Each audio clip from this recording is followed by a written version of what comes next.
Well, good evening, friends. This is Bishop Andy C. Luter, and I'd like to welcome you to this week's edition of the Bishop's Roundtable. This is a joint enterprise coming from the Hollywood Full Gospel Baptist Cathedral in Amityville, New York, along with the Joshua Baptist Cathedral in Green Lawn, New York. Our co-host is Bishop Stephanie Riddle Green. Bishop Green is not in the studio this evening. She's ministering in Macon, Georgia, so we want to give a shout out to her. Pray that all is well with that ministry and all that she's doing, and hopefully before the close of the hour she'll have an opportunity to call in and to share with us and greet our audience tonight. While I am signing on, I have just rushed from Astoria, New York, where I was in the homegoing services of a brother, John Bedford, who is the brother of our own brother Al Bedford. I want to give a shout out to him, his family. Let them know that we're praying for them as they move through these remaining moments of mourning and grief. We're certainly holding you in our prayers during this time. Listen, tonight I want to share with you the pastor of the Mount Sinai Baptist Cathedral in Roosevelt, New York, in the person of Pastor Arthur L. Mackey Jr.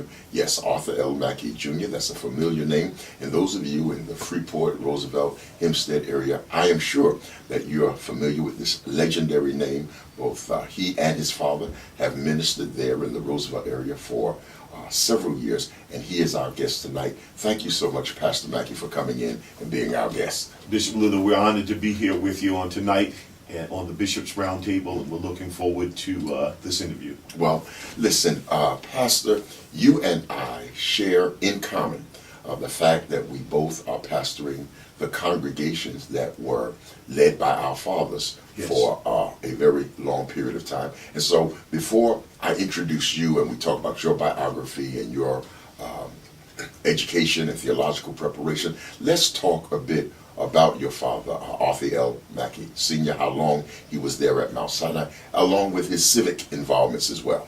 Yes. Well, my father, Reverend Arthur Mackey Sr., pastored Mount Sinai Baptist Church for 35 years. He passed away October the 29th in 1999. And he had a major impact upon the community of Roosevelt, Nassau County, and New York State, and beyond.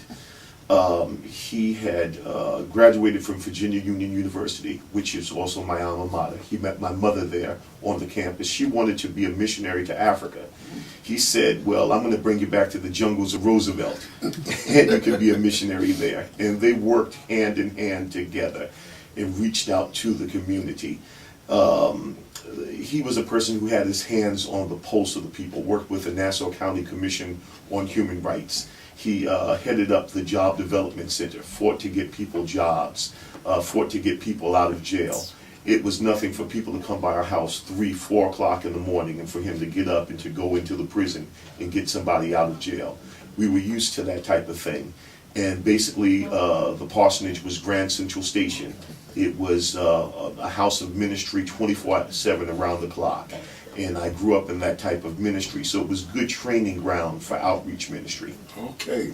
And those who are in the Roosevelt and the Hempstead and the Freeport area, they're very familiar with the Mackey name, not only that of your father, yes, but Bishop Mackey is a well-known name in that community. Yes, indeed. He's our hero. Yes, indeed. And your grandfather, Pastor Arthur Mackey Sr., we're in our 60th anniversary this year at Mount Sinai. In fact, you'll be doing our banquet for us on September the 26th at Verdi's. And 60 years ago, my grandfather had a vision to build Mount Sinai Baptist Church Cathedral. There were hardly any churches there in that area of Roosevelt. There were hardly any houses. It was basically woods in that area. And God gave him a vision to build a house of worship that would be a beacon light in the community. And he built Mount Sinai with his bare hands. His sons helped him to build it, and some local ministers got together and supported him. And it became a reality. And now the word is going forth from Mount Sinai Baptist Church Cathedral through the I Support Roosevelt Youth Center and through other outreach ministries of Mount Sinai Baptist Church. Okay. Now let's talk about the current regime at Mount Sinai, and that's your administration and your tenure. How long have you been at Mount Sinai? I've been at Mount Sinai all of my life. I'm 42 years old, so I've been there for 42 years. And I became the pastor of Mount Sinai Baptist Church October 29th, 1999. when my father had passed away. The church had met a few days before and asked me to serve as the co-pastor.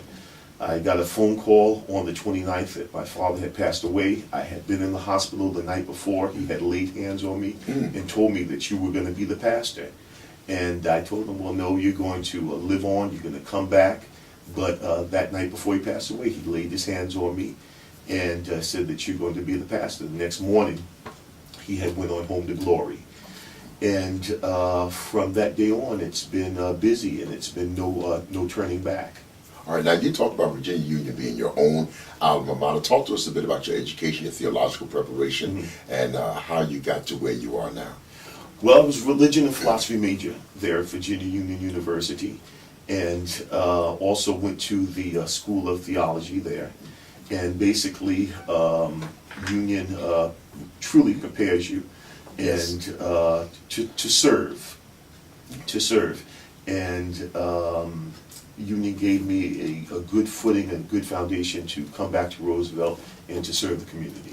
Now, every pastor brings their own perspective, Yes. their own vision, their own perception Yes. of the theological and the ministerial landscape that they are set in. How do you see your vision, and how does it differ from that of your father and even that of your grandfather? Right. Well, my grandfather had a certain style. My father had a certain style. There's some things that are definitely the same within the three of us. But just like you have the Father, the Son, and the Holy Ghost, Okay. What an analogy. each one has its own specific job, but they're yet one in unity. So we're one in unity, but yet we each have our certain focus. I've had a lot of focus on Christian writing of Christian literature, getting people into Christian education, emphasizing the importance of things like the internet, but also staying with the basics of the community outreach, because that's the thing that has been common in the administration of my grandfather, my father, and this ministry, is having our hands on the pulse of the community. So even knowing we get into some of the high-tech stuff, and we have to stick with the basics. Okay. Now, Pastor, just a few moments ago, you mentioned that one of the unique items that you bring to ministry and pastoring is your love and your passion for literature and writing and the internet. And we're going to talk about the internet in just a few moments, because you are probably one of the most well-versed persons on the usage of the internet and emails and electronically and digitally making contact with individuals. But you not too long ago released a book called 7 Layers of Promise. Talk to us about that book. What was in your mind, and what were you trying to accomplish from a literary point of view with that book? Well, 7 Levels of Promise for the Overcomer, and the subtopic of that is the Book of Revelations is relevant, is based on the Book of Revelations.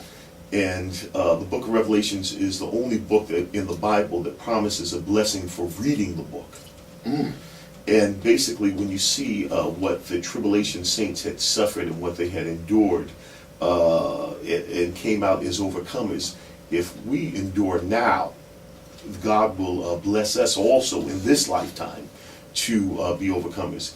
And one of the things I was impressed with in preparation for this book is I began to notice that many of the Negro spirituals walk in Jerusalem just like John, and many of the other Negro spirituals, I Want to Be at the Meeting, were based on the Book of Revelations. Now, what came to mind is that these Negro spirituals were written at a time where people didn't know how to write. Wow. Okay. Or how to read, but yet they got prophetic revelation from the preaching of the Word.